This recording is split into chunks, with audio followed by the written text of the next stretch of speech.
Assalamualaikum warahmatullahi wabarakatuh. Mbak Ila, di sini kami dari kelompok 7 ingin menyampaikan materi tentang peradilan Aceh, yaitu Mahkamah Syariah di Nandro Aceh Darussalam. Mbak Ila, langsung saja materi pertama yang akan disampaikan oleh Saudari Anissa. Kepada Saudari. Assalamualaikum warahmatullahi wabarakatuh. Saya Anissa Nurfadilah, perwakilan dari kelompok 7, akan membahas tentang peradilan agama di Aceh. Saya di sini akan menjelaskan tentang eksistensi Mahkamah Syariah di Nangroe Aceh Darussalam.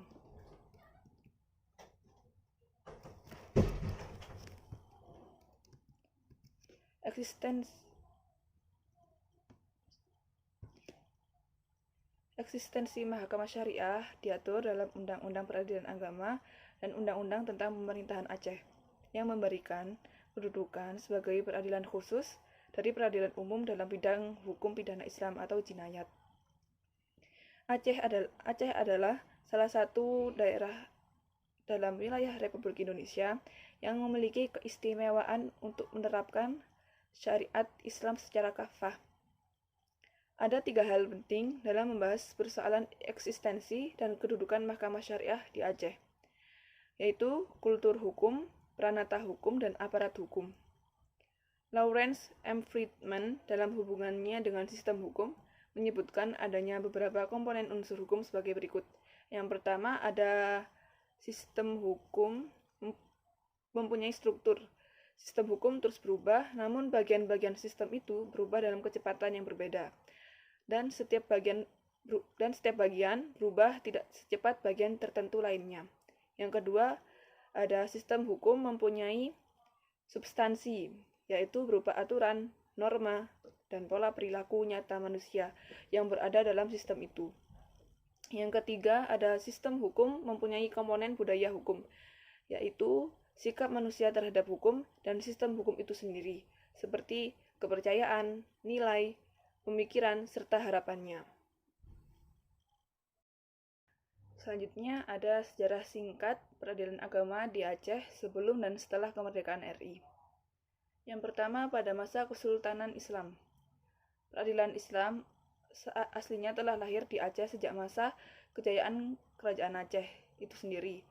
Pada masa itu, peradilan dipegang oleh Qadhi Malikul Adil yang berkedudukan di ibu kota kerajaan, tepatnya di Kutaraja.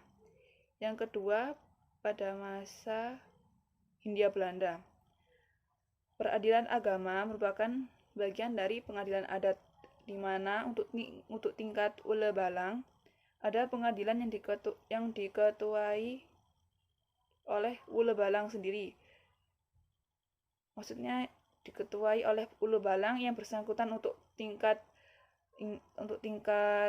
afdeling atau under afdeling. Ada pengadilan yang bernama Musapat yang dikepalai oleh kontrolur yang dimana ulu balang serta pejabat tertentu menjadi anggotanya. Yang ketiga ada masa pendudukan Jepang. Zaman pendudukan Jepang, keadaan peradilan agama di Indonesia tidak banyak berubah. Apa yang berjalan pada zaman Belanda tetap dipertahankan oleh pemerintahan Jepang. Yang keempat ada masa revolusi fisik hingga kembali ke Negara Kesatuan Republik Indonesia. Pada awal kemerdekaan Republik Indonesia, status pengadilan agama di Aceh tidak menentu karena tidak memiliki landasan hukum yang kuat. Tapi di beberapa daerah seperti di Sumatera, sebagai salah satu hasil revolusi kemerdekaan, telah terbentuk Mahkamah Syariah. Seperti di Aceh, tepatnya seperti di Aceh, Tapanuli, Sumatera Tengah, Jambi, Palembang, dan Lampung. Kemudian, seluruh mahkamah syariah tersebut diakui sah oleh wakil pemerintah pusat darurat di Pematang Siantar. Nah, yang kelima, era otonomi khusus bagi Aceh. Dengan lahirnya Undang-Undang Nomor 18 Tahun 2001 ini yang membahas tentang otonomi khusus, bagi Provinsi Aceh sebagai Provinsi Nanggroe Aceh Darussalam, maka terjadilah sejarah baru bagi peradilan agama di Aceh. Yang karena salah satu lembaga yang harus ada di Nanggroe Aceh Darussalam dalam rangka pelaksanaan otonomi khusus adalah peradilan syariat Islam yang dilaksanakan oleh Mahkamah Syariah. Selanjutnya, adapun Mahkamah Syariah itu merupakan pengembangan dari peradilan agama yang diresmikan pada tanggal 4 Maret 2003 atau sama dengan 1 Muharram 1424 Hijriah. Sesuai dengan Undang-Undang Nomor 18 Tahun 2001, Kepres Nomor 11 Tahun 2003, dan Konun Provinsi Nanggroe Aceh Darussalam Nomor 10 Tahun 2002 sebagai wujud pengalihan dari pengadilan agama ke Mahkamah Syariah. Kini terdapat satu Mahkamah Syariah sebagai pengadilan banding di Banda Aceh dan 19 Mahkamah Syariah sebagai pengadilan tingkat pertama di kabupaten atau kota. Bahwa untuk memberi dasar hukum kepada perubahan hukum dari untuk memberi dasar hukum atas perubahan hukum dari pengadilan agama menjadi Mahkamah Syariah.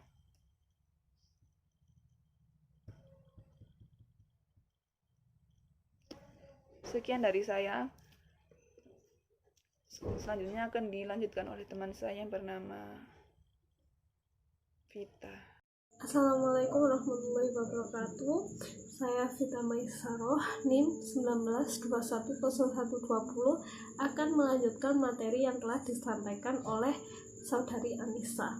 Di sini saya akan membahas tentang dasar hukum Mahkamah Syariah.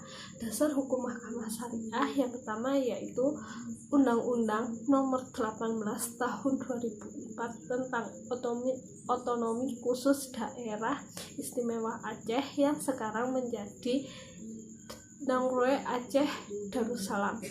Yang kedua, Undang-Undang Nomor 4 Tahun 2004 tentang kekuasaan kehakiman. Yang ketiga, Kepres Nomor 11 Tahun 2003 tentang Mahkamah Syariah dan Mahkamah Syariah Provinsi Nanggroe Aceh Darussalam.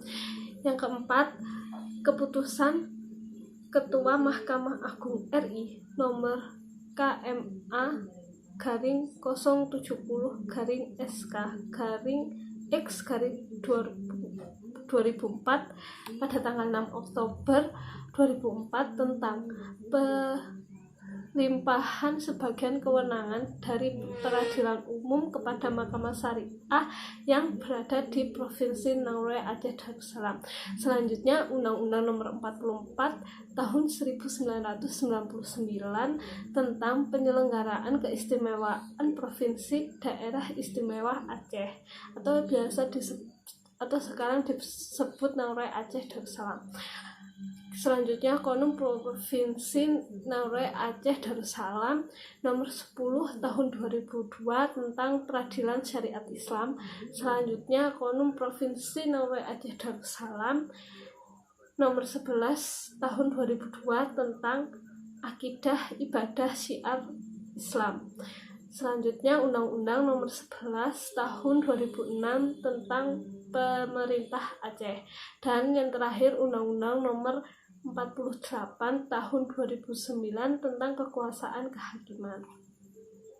Yaitu dasar berlakunya peradilan syariah.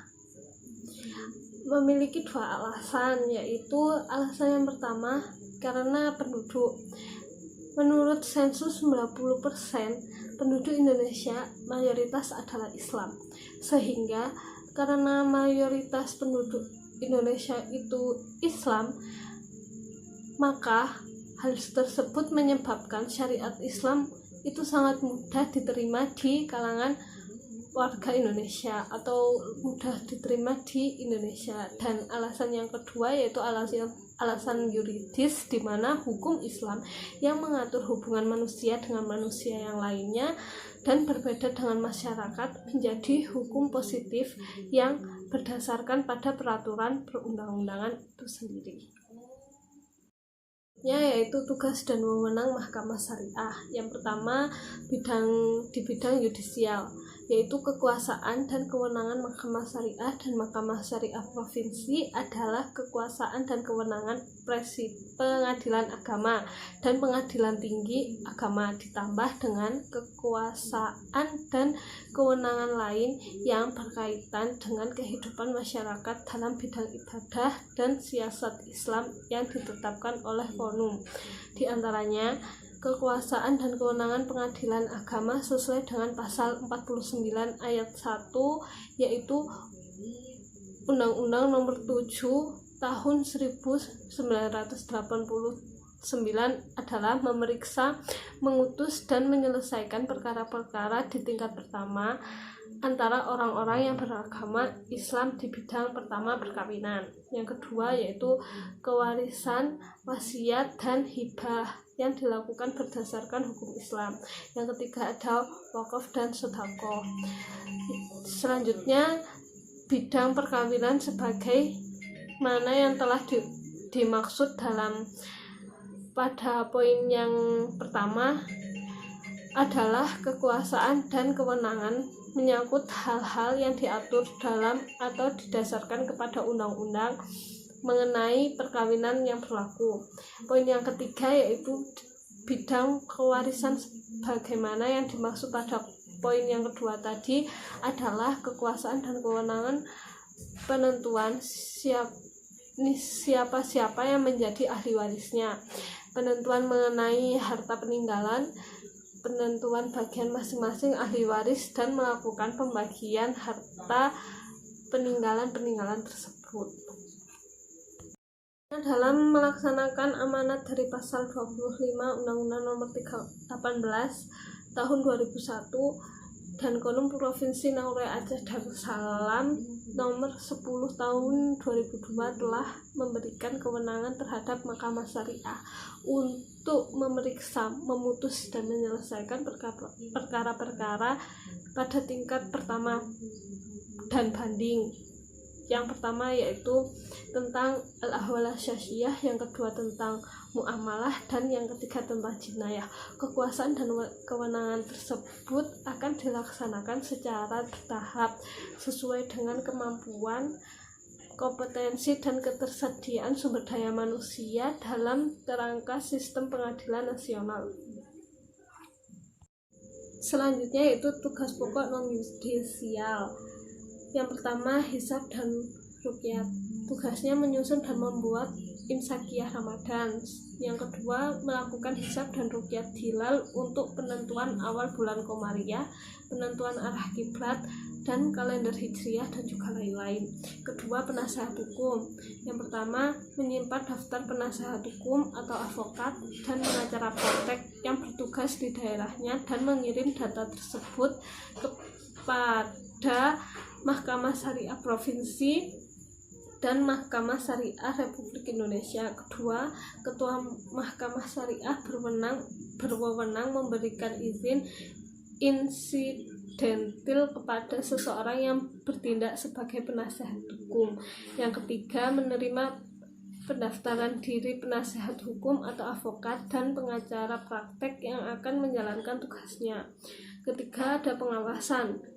Tugasnya mengumpulkan data-data narapidana atau pelaku jinayah apabila hakim Mahkamah Syariah telah mengadili perkara jinayah tersebut. Kedua, mengadakan pengawasan terhadap pelaksanaan tugas dan tindak laku hakim, panitera atau sekretaris pejabat kepanitraan dan jurusita.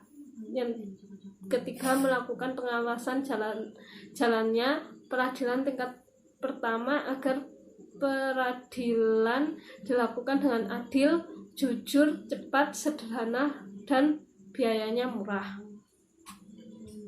Selanjutnya ada susunan Mahkamah Syariah, yaitu pertama ada ketua, wakil ketua, hakim anggota, panitera atau sekretaris. Nah, di bawahnya panitera atau sekretaris itu ada wakil panitera dan juga wakil sekretaris.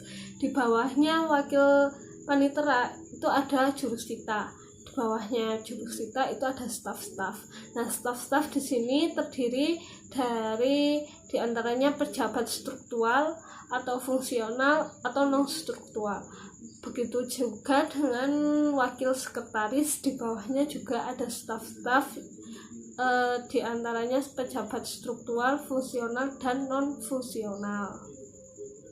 Assalamualaikum warahmatullahi wabarakatuh. Nama saya Rindiani, NIM 19210023. Baiklah, di sini saya akan melanjutkan materi dari teman saya yaitu Vita tentang hukum acara Mahkamah Syariah. Di dalam hukum acara Mahkamah Syariah terdapat beberapa pasal yang menjelaskan. Yang pertama, ketentuan dalam pasal 132 ayat 1 Undang-Undang Nomor 11 tahun 2006 telah menegaskan bahwa hukum acara yang berlaku pada Mahkamah Syariah adalah hukum acara yang diatur dalam Konun Aceh. Kemudian yang kedua, ketentuan dalam pasal 132 ayat 2 Undang-Undang Nomor 11 tahun 2006 yang menyatakan bahwa sebelum Konun Aceh tentang hukum acara pada ayat 1 dibentuk, yang pertama, hukum acara yang berlaku pada Mahkamah Syariah sepanjang mengenai ahwal asyaksiyah dan muamalah adalah hukum acara sebagaimana yang berlaku pada pengadilan dalam lingkungan peradilan agama kecuali yang diatur secara khusus dalam undang-undang ini.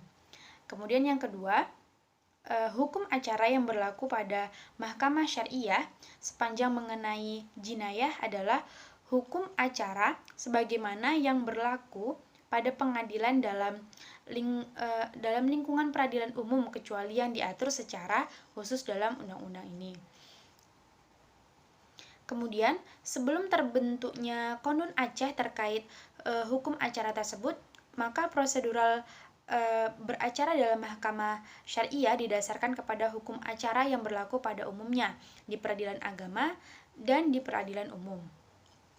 Ketiga, ketentuan tersebut secara substansial bertentangan dengan ketentuan pasal 54 Undang-Undang Nomor 7 Tahun 1989 yang menegaskan bahwa hukum acara yang berlaku pada pengadilan dalam lingkungan peradilan agama adalah hukum acara perdata yang berlaku pada pengadilan dalam lingkungan peradilan umum, kecuali yang telah diatur secara khusus dalam undang-undang ini. Kemudian yang keempat, yaitu hukum acara yang diatur dalam konun belum disahkan, sehingga saat ini hukum acara yang digunakan yaitu Kitab Undang-Undang Hukum Acara Pidana sebagai hukum transisi. Nah, karena hukum acara yang diatur dalam konun belum disahkan hingga saat ini, sehingga hukum acara yang digunakan yaitu Kitab Undang-Undang Hukum Acara Pidana sebagai hukum transisi, maka prosedural beracara dalam Mahkamah Syariah didasarkan kepada hukum acara yang berlaku pada umumnya di peradilan agama dan peradilan umum berdasarkan ketentuan pasal 132 ayat 1 dan ayat 2 Undang-Undang Nomor 11 tahun 2006. Walaupun konun terkait dengan hukum acara tersebut suatu saat terbentuk dan berlaku di Nanro Aceh Darussalam, maka sejatinya harus ada satu kesatuan beracara dalam sistem peradilan Indonesia. Dan materi selanjutnya tentang prospek hukum Islam dan Mahkamah Syariah di Nanro Aceh Darussalam.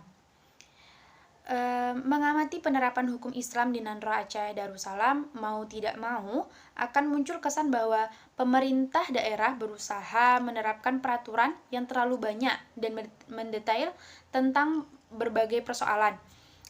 Ini berarti pandangan tradisional tentang syariah masih tetap bertahan dalam proses penetapan perda di Aceh. Akibatnya, syariah Islam sebagaimana yang dibangun lewat konun dan Mahkamah Syariah di Nanro Aceh Darussalam nyaris tidak dapat diterapkan. Dalam ungkapan Salim, penerapan syariat Islam di Aceh melalui konun seringkali menimbulkan disonansi. Persoalan penerapan syariat Islam di Nanro Aceh Darussalam. Yang pertama bahwa perda atau konun yang ditetapkan di Nandro Aceh Darussalam tidak bisa membedakan antara soal-soal murni privat dari yang bersifat publik, antara soal yang memang dapat dilegalkan melalui undang-undang dari soal yang merupakan wilayah pribadi penduduk Aceh. Kemudian yang kedua tentang keabsahan perda atau konun dalam kerangka sistem hukum nasional Indonesia. Yang ketiga, pemerintah Nandro Aceh Darussalam harus bergulat mengatasi persoalan-persoalan ini di masa depan. Selama problematika penerapan syariat Islam ini tidak ditanggapi dengan sungguh-sungguh dan pikiran kritis. Kemudian prospek penerapan hukum Islam di Aceh masih kelam di Serambi Mekah ini.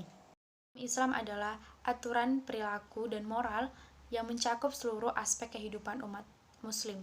Tidak semuanya dapat disalin dan diterjemahkan ke dalam bentuk undang-undang dan pasal seperti yang berlaku dalam sistem pemerintahan modern ini. Diperlukan pendekatan yang kritis, fleksibel, dan substantif dalam usaha menerapkan hukum Islam di zaman modern.